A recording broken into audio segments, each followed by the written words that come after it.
Welcome back to the Inorganic Podcast. I'm Ayelet Shipley, and we are talking about all things M&A within agency and software. From market trends to deals that are getting over the line, we are your go-to team pulling back the curtain on everything from deal strategy to execution.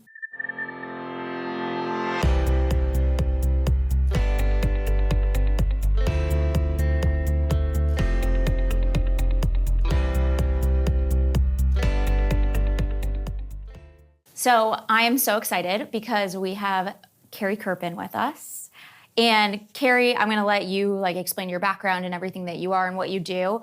But she is a longtime friend, colleague, everything in between. So Carrie, tell us about you, what you've done, and where you are right now. Great. Well, Ayelet, thanks for having me on the show. So excited to be here. So I started a social media agency before social media was really a thing.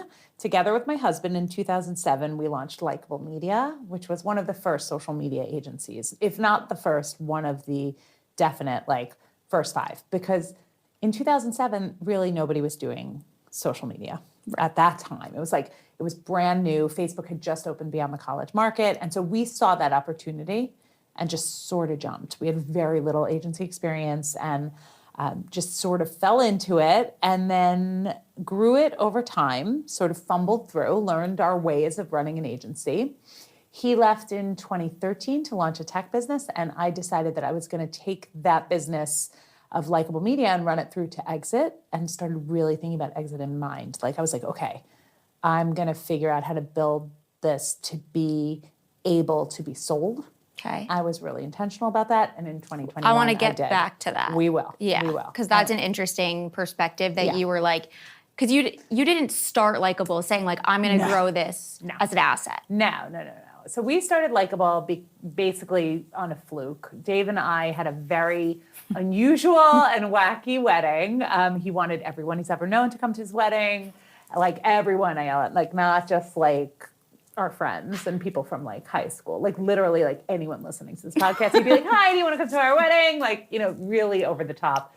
We knew there was nowhere we could hold it or afford it in New York. And so we got really creative and pitched a minor league ballpark. We bought out the sponsorship for the night and then resold all of those promotions in between innings. Instead of Pepsi tossing t-shirts into the audience, 1-800-Flowers would toss bridal bouquets, and it was cute and campy and fun. We raised money for charity, and all of the sponsors got all of this press. It was absolutely bonkers. And after it was over, they were like, you have to do something else. And so we were like, okay, let's start a word of mouth company. So we had a word of mouth agency for about 5 minutes. And then Facebook opened beyond the college market. And we were like, social's the fastest form of word of mouth. Let's learn social. Mm-hmm. We jumped. That was exciting. We weren't thinking about exiting. We weren't thinking about anything.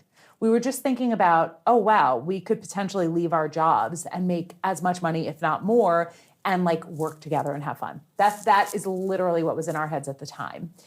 And then we decided, I think one thing that happened was we caught steam very quickly because nobody was doing social media. So it was Fortune 500 brands were calling us, and we it's not like we were a big agency. We had no idea. We had to figure out how to staff for that. Also, there's the servicing of that is totally different. Neither of us came from that background. Accidental agency owners. Oh my God. So we just sort of fumbled our way through and figured it out. And then it was really hard to be profitable. I mean, because we had all those big clients, and big clients pay on longer pay cycles. So we didn't have any money. We started this with our wedding income. That's it. And so for me, it was really about how do we make this profitable so it makes enough money for us? And then ultimately, it really became, how do I build it to be sellable? Because it wasn't something that I felt called to do. And I think one thing that happens is when a business takes off, and I get that this is first world problems, right? A business takes off. And so you end up kind of being trapped in it, because if you want to do something else, but it's not able to be sold because it's not profitable at the moment or it's not structured properly, then you're really stuck. Right. And so I decided that no matter what, I was going to make sure that Likeable Media was the property that did two things. Provided enough stable income for our family while Dave was a brilliant tech entrepreneur and raising money and going out and really swinging for the fences. Likeable was going to be profitable, and it was going to be the business that we could sell without having to share with investors. We were just going to like bootstrap it to the end and make it work. And that's exactly what we did. Okay, so the year when you really decided then, when like Dave went out on his own, that was when? Okay, so 2013. So we started in 2007. Now it's 2013. Okay. Dave decides he's going to launch this tech business. And like we had incubated it from Likeable, and like it was good, but it needed funding. Like we couldn't do that. Right. We barely had any money as it is. So I remember I came in as CEO, and I walked in and I was like going to address the team. I always talk about this moment. What was your role before? It was COO. So Okay. I was like, I held everything together. Right. He was the face. He was out there, He's right? Dave. And he was Dave. Like it's very, anyone who knows him knows he's a New York Times bestselling author. He's out there. I was much, much more of an operator, especially at that time. Okay. And it was the roles that we played like in our marriage too. So it sort of just transcended into the workplace, because now I think actually I'm probably more of a visionary if I think about it. And you're very But much a face of... right, but I was not at this Okay, time at okay. all. Okay, so I look around and I'm like, okay, so this business is not that profitable because we're on these crazy pay cycles, like trying to figure out how to make it profitable, or at least cash infusing, like it was cash strapped. So even if it was profitable on paper, social media was no longer new. So in 2007, like everyone called us. In 2013, like people called us, but like there were a lot of other people to call. And then also everyone around me who I saw who was a face was like loud, they were extroverted, and they were male. And I was like, this was like the Gary Vaynerchuk era. Like that was the shit. And there I was, and I was like, oh my God, I am not loud, not extroverted, not male. I might as well close the doors. And that is when I read Built to Sell by John Warlow, which I thought was a great book, which talked about productizing your agency offerings and how to sell and different things like that. And I thought that was really cool. And the other thing that I really decided to do that was a differentiator that did help me become more of a face was I was like, maybe if I don't want to tell my story and be on social all day talking about here's what I eat in a day, here's how I look outfit of And the that's day. before it was even like how it is now. now. It wasn't quite like that, but it was like, it was just very, you could crush it, like very Gary Vaynerchuk, if you know him, it's like exactly like that. And okay, so I decided that instead of talking about myself, I was going to interview women at the brand level via a podcast who worked they were like mid-level managers in social media. And I was going to tell the story of their careers. And while those weren't the decision makers in social media, they were the advocates at the brands. And so I was able to help them because nobody was focusing on them. Everyone has a CMO come in here. They're not going to have like the mid-level manager come in here. But I felt that their story and how they were navigating through this new era of social media becoming a career was a really interesting story. And so I launched All the Social Ladies. It helped give those women a platform. It helped me build a brand, just not about myself. And it doubled the size of the business because the people who I interviewed eventually became clients. Yeah. First of all, they became later CMOs themselves. And second of all, the ones who didn't advocated for us when there was an RFP, we always were known. And so that was like super cool. That's amazing. Oh, it was a very fun strategy at the time. Okay, so then you do this, you build the brand, and what year does like the opportunity to sell, or like what was that shift right there that you're like, okay, I'm good. Okay. I'm going to sell. Okay. It's a crazy decision. I'll tell you exactly. Okay. Dave and I always had it in our mind that we wanted to sell for at least $20 million. That was in our head. We were going to sell for $20 million. Just like, this is... We made up a number. Yeah. It's a totally arbitrary bullshit number. Okay, so based on what? Okay, $20 million is fuck you money. Yes? In theory, it would be. Not for everybody nowadays, but back then, certainly you say $20 million fuck you money. You don't have to work again. You don't have to think about it again. Okay. And you said, but did you know, like, understand, like, business valuations and 20 million, and just a 20 million? I made it up. Okay, so 20 million EV doesn't mean you have 20 million in the bank. I made it up, Ayala.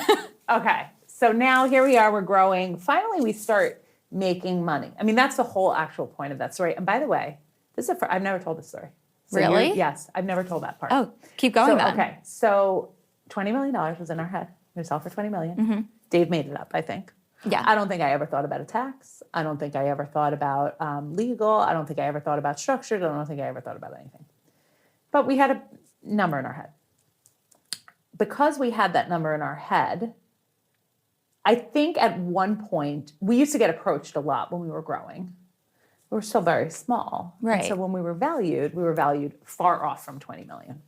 Okay? Right. Okay. So then I thought this area would never be in reach for me. So then it sort of like had me like push it to the side, the thinking about this. Then we started making good money and we started living a good life. And we started saving for retirement. Like we did all the things right. Like we were like, okay, we're going to put away money so we don't have to think about that we must sell for that number. Even though in Dave's mind, I think that number was the number representing success. And then we started making like a much better living. We figured it out. We operationalized the business. Like it ended up being lucrative. And then came a point where I started feeling that the business was lucrative. It would be worth something. It might not be worth that exact number. Maybe in our minds it was 20 million net or whatever it was. It might not be worth that exact number. But I was ready for something different. Okay. And we were on the up. So I was like, why wouldn't we try this now? And Dave and I went to we do every year. Actually, you're getting me fresh off of our weekend I know, retreat. I got the text. Yes. We have a weekend retreat where we do like our life planning. And I said to him, I think I'm ready, because he wasn't working in the day-to-day. It was really me. And I felt the reasons I knew I was ready was not monetary, because I was not yet at a point where I thought I could command that dollar value, and I wasn't sure. I said, I still think I have enough to give an acquirer. I'm not dead inside. Okay. I know we're worth 8 figures. So we're worth within striking distance of where we would want to be. Mm-hmm. And I'm ready to do something else. I don't know exactly what it is yet, but like I'm bored of this. Mm. And so the problem was I could have kept chasing to not only get to that number, but to get beyond. Because once you're at a certain point, I could acquire businesses, I could grow. I didn't want to. Mm. And so at that point, I was unsure how much we would be worth, but I was sure that I was ready to be done because I wasn't totally ready to be done. There was enough, like you're at the edge of that. If I sold when I was ready to be done, we would have been at a huge disadvantage. You're screwed then. Huge, totally screwed. So we made that choice. It's great timing that we made that choice because it was the beginning. I think we signed with our M&A advisor at the end of December of 2020, and then we sold in April of 21, which was the height of the M&A market. Yeah, I mean that's a very fast timeline. It's unusual. That was 2020, unusual. But like Yes. you decided it, you're like okay, and then you went and hired an M&A advisor, a banker, right? Mm-hmm. So how did you choose the banker? Why did you have a banker? Like what was the banker giving you that you felt like you couldn't do? Let me tell you everything about this. This is very interesting. I think the difference between a lot of these things, what's the difference between a broker, an M&A advisor, and a banker? Like from my... Tell me your answer. Like this isn't any offense, No. right? It's just, when you think of someone, right? You think of an investment banker, you think more buttoned up, you think suit and tie, you think office in New York, and oftentimes you think male. Yeah. Funny enough. Yeah. You hear M&A advisor. I think this is just from the community, is because like we go to conferences where it's like you're an M&A advisor, and the broker you think like Main Street businesses. Mm-hmm. It's perception. Right. So the difference between an investment banker has a different level of FINRA licensing, okay? Like there's a certain amount of licensing. An investment banker is typically significantly more expensive, and ideally, if you're in the right range for them, can get you much more. A broker is seen as someone who typically is a little more schlocky, but often could not be. And an M&A advisor is just somebody who doesn't want to call themselves a broker. Right. Okay? That's the difference. That's, at least when I'm looking at it, that's what I see in the market, okay? I went with an M&A advisor. Now, I was the size that I could have gone with a banker. Right. I don't think I had the confidence to go with a banker. I don't think I believed that I was ever going to be worth what I actually was worth.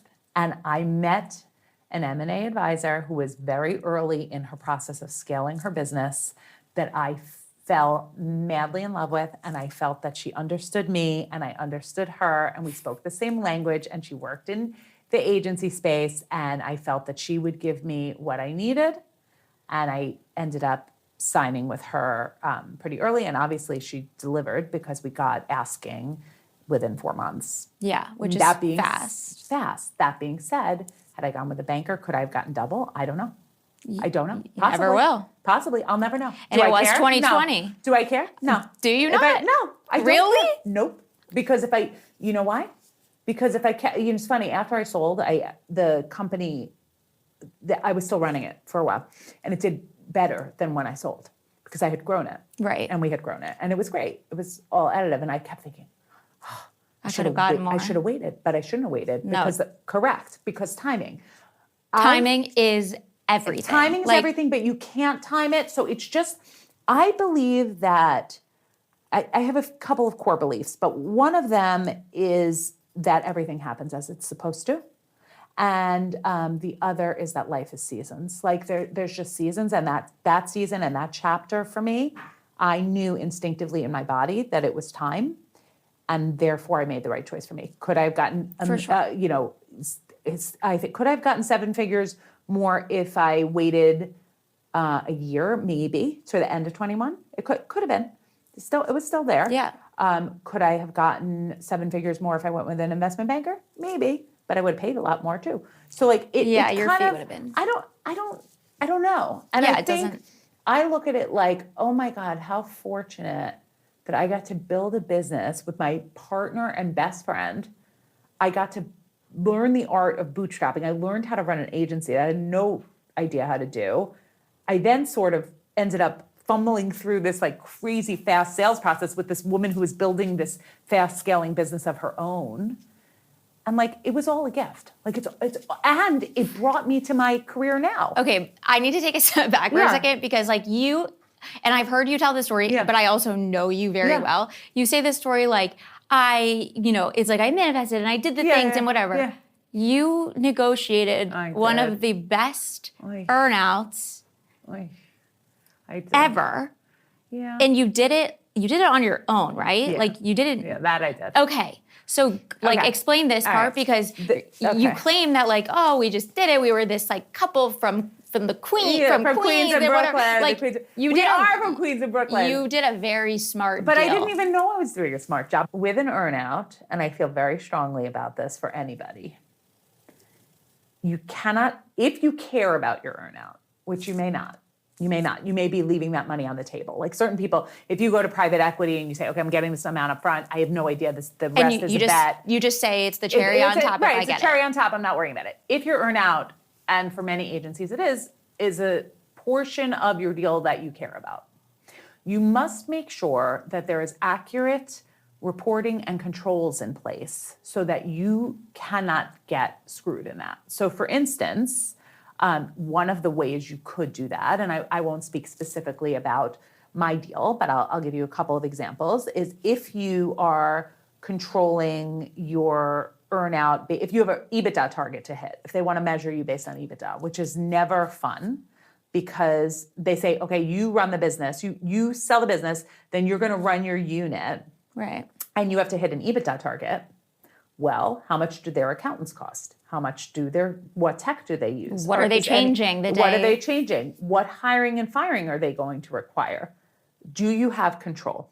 And so what I recommend negotiating is whatever you're measured on, you have controls over that. Another good example that I saw recently, your earnout is based on revenue, but the parent company suddenly decides that the revenue you're bringing, it's off focus for us. It's not on focus, right. or it's too small for us. What do you mean? My entirety of my earnout is based on maintaining a revenue goal, and you're not allowing me to do it. Right. And so there has to be all of that thinking up front. You must think about with an earnout, okay, what goes wrong and how do I build those protections against it? And I think in my case, I had a very good relationship with my acquirer. He was extremely fair, and we worked together to do something that we thought would benefit both of us. Did he present the terms of the earnout to you first, or did you say up front, hey, here's what I would like this deal structure to compose of? I think it was a conversation. Okay. I think it was a conversation. I don't really remember exactly, and I don't know if even if I did, if I could disclose. I just remember that for the most part, it was pretty amicable. Again, the other thing was it was fast. Yeah. And so I think that from that perspective, I mean, looking back, they were a really great acquirer for me. How do you find them? Did your banker find, your advisor find? Yep. Okay. Yep, they found them. The alternative, see, for me, I was terrified of going to one of the holdings Like what everyone because, says. I mean, can you take a look at me in these fleece lined leggings and my Exit Whisperer sweatshirt and imagine me having to schlep into the city every day to do that? That's a no.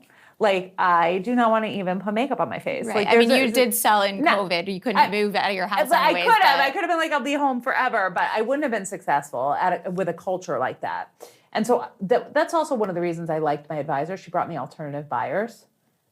And they're a brilliant. I fell madly in love with my acquirer. Was an entrepreneur who had bootstrapped, who had acquired lots of other businesses and grown through acquisition. Right. And organic. He was really, really, really brilliant. And I saw that as a real opportunity. And I was open to the idea that I would actually stay. I just longer term ended up really. How many years I was there 3 years. Yeah. You were there It was a 3-year earnout. 3-year earnout, yeah. Three-year contract. I'm assuming I'm allowed to say this, like you made every penny of your earnout. I did. Yes. I did. So you negotiated this, but I think that the takeaway from that is the understanding that you might not, as a seller, have all of the knowledge in the world of what does it mean to negotiate these terms, how do I structure, what does that mean? But you said, here from an operational perspective, are the things that I need in a business to be able to hit certain goals, like taking it down to the most granular level. Because what are the things that are going in, and that's the way I'll negotiate, and then my lawyer will put that into the document, and that's the way we'll think about it. So we talk about this all the time too, and from a legal perspective, is that most issues that come up during these negotiations are business issues, and you just have to translate them into legal language. So it's like, everything for me that I negotiated was out of fear and imagining what could be. Like, okay, what if I don't hit Right. And then I tried, I tried to be really optimistic. I tried, and he tried. We worked together to like really work out that deal in a great way. It was, in theory, it was a really, really great partnership. It really was. Okay. I mean, like the deal was like you went through the process, you did it quickly, you negotiated it. It was the deal that you wanted, and you made your earnout. And then, like, you look at this now, though. Mm-hmm. And now, I mean, Carrie, you haven't even talked about what you will, like what you do now. Mm-hmm. But looking back, what would you have done very differently? It's a hard question because I am ultimately happy with the long-term result. I could say that I think I would have slowed down and taken my time. That's a very, very fast for a large exit, right? Yeah. Was very fast. Signing with a banker or advisor to exiting in what, 4 months? Yes. Yeah. 8 it's nothing. figures? Like that's nuts. Yeah. I was so fear-driven the entire time that I think I rushed through a lot of things I didn't need to. That's what People, that's what I would do we say differently. like time kills deals, but on the other hand, if you're not very clear on what you need, like how you're raising the questions, not being afraid to ask the questions. Yes, I would have done the upfront work first. That's what I do now. I mean, it's really like ultimately what I do now is help women think through their options prior to ever getting to that space so that they do not do what I did. Not that what I did was terrible. It ended up being a great result, but there was a lot of unnecessary angst. You know what I'm surprised you didn't say? What? That when you were thinking of growth, like I wouldn't have just, acquired to grow faster, Oh, easier, that I better. had a regret. Okay, that's different. That's a regret while growing the company. I wish I had the guts to acquire. Yeah. Oh, I would have been so good. I was too scared of capital. I was too busy. It was because I was extracting all of the wealth for our family from, I viewed Likeable Media as the vehicle that was supporting and growing our family and growing our retirement and everything else. It was a stability. And I really should have, I really should have done that, yes. People are so afraid of the word debt and what that means, or looking at capital a different way to be able to do that. But we interviewed someone, maybe it's like a few months ago, and like the best line that came from it was like, how do you know that you can be a platform? Like often platforms act like platforms before they even are, right? They act acquisitive. They are acquisitive before. Right. It's the same thing like being an M&A advisor versus a broker. They call themselves that and they act as if they're an investment bank. That's exactly. That's like humans in general, right? Yes. Okay. Like, I mean, I could talk to you for forever. I think that some of the biggest takeaways from this were, you started this in theory, you're this like girl from Queens and Brooklyn, actual doofus. You grew a really smart business. You took a risk. You said, I'm going to figure it out. Looking back, you obviously, may have been, you would have acquired to grow it. Yep. You didn't have all the knowledge in the world when you went through an exit. You still successfully did it. You negotiated an earnout that you made every penny from it. And now today, like, share what you do and, how people interact with you. So when I was going through the exit process, I realized that I felt really alone. I was looking for other women who had sold agencies, and I was like, I don't have them. And so, an exit gap. Right, I was like, I started looking into that and saying, like, is that real? Like, why are there no women in the space? Researched the exit gap, realized that women founders are exiting fewer and far between, and when they do, they often exit for less money, not necessarily because they're women, but often because they raise less capital and therefore have smaller exits. But even on the smaller exits, they're exiting less often. And so I thought, what if I could build the largest community of exited female founders, and what if I could match them with women who are like getting ready to exit and give them the tools that we all wish we had? And so that's what I've been doing exit readiness advisory work. I am launching an M&A advisory practice, which is what I would say. We're looking at brokerage and a bunch of stuff in that space, but it really very, very bespoke around women that we've done the work for, women that we've already prepped around exit readiness. They're really ready, and so we know we could take them to market and do really well. So amazing. That's our infrastructure through the Whisper Group, which is great. You took everything that you learned through your process, what you wish you had known, what you wish you had to create the business now that serves exactly that. And that's what makes a good business usually someone finds a problem, finds a solution, and they are the solution. So. And they should really use M&A as a tool to everybody fix should that. Everybody should use M&A as a tool. Your dad says this, no? Yes, like M&A solves all problems. No, almost all. Not every problem, but almost all problems.